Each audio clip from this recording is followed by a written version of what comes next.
goal is deliver that package to here, mile 22. You are very angry in this movie. How good are you at memorizing your lines?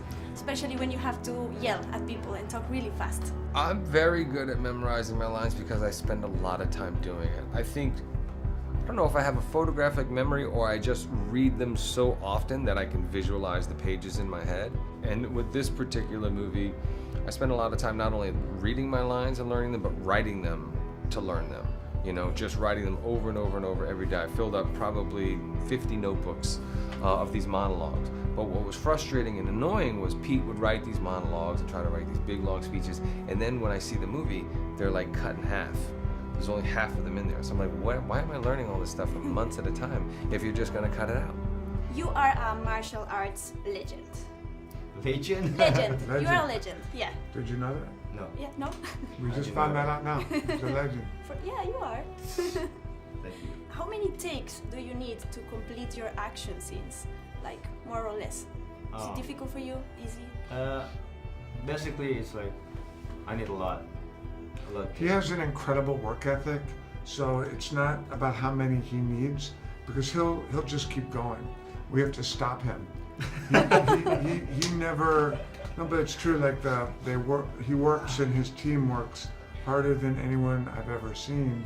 So you won't stop. I know, because you know when we did the fight stuff, it's like if it's not clearly, I need to check again and again and again and again. In this movie, your mission is to transport an asset from one place to another and protect that asset. So if you could build your own team to protect you both, made of fictional characters, who would they be?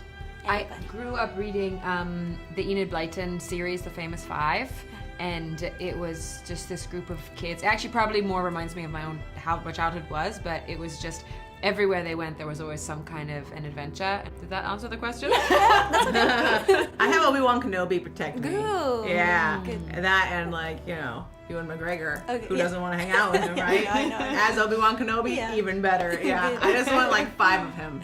This being an action movie, what are your favorite action movies? God, there's so many. I think anytime you have really smart, character-driven action movies, I think of when I think of this movie, one of the characters and films that I really looked at, kind of for inspiration, was Tommy Lee Jones in The Fugitive. Just a guy who just does his job. He doesn't care what's going on around him, whether you're guilty or not.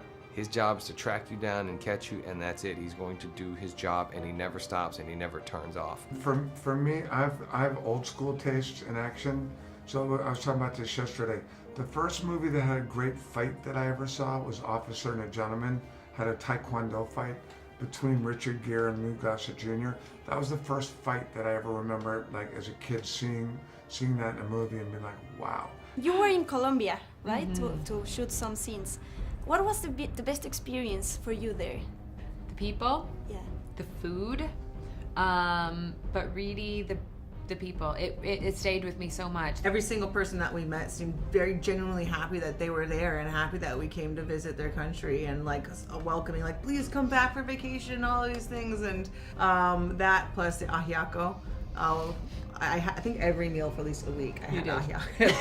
Every single meal for a week.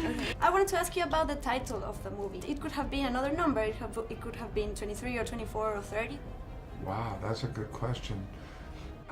It just popped into my head, 22. It seemed like long enough to get into some trouble, Okay. but not so long that you couldn't make it. Can you tell me about the score?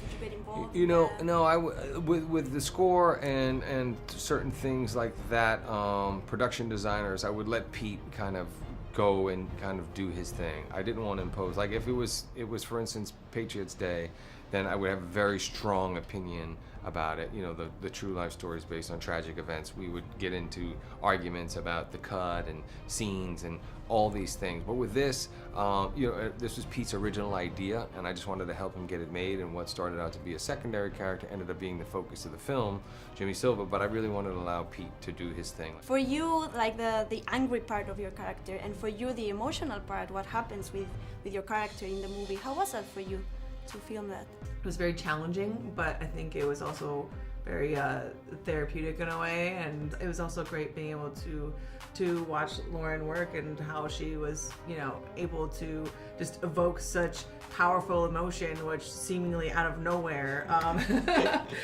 It was really amazing, and it's easy to kind of like feel like embarrassed and out of place on a movie set, you know, and kind of be like, you know, you're acting ridiculous. Yeah. I mean, the movie doesn't look ridiculous, but the situation is ridiculous. Knowing it was Ronda's like one of your first times coming into something like that, I never for a second didn't feel like I was with an actor and with an artist who'd been doing it for a really long time. So we had, I just thank Pete for putting us together. Like, I really thank Pete for putting the movie together the way that he did, because it all felt really real and it felt effortless and it was fun.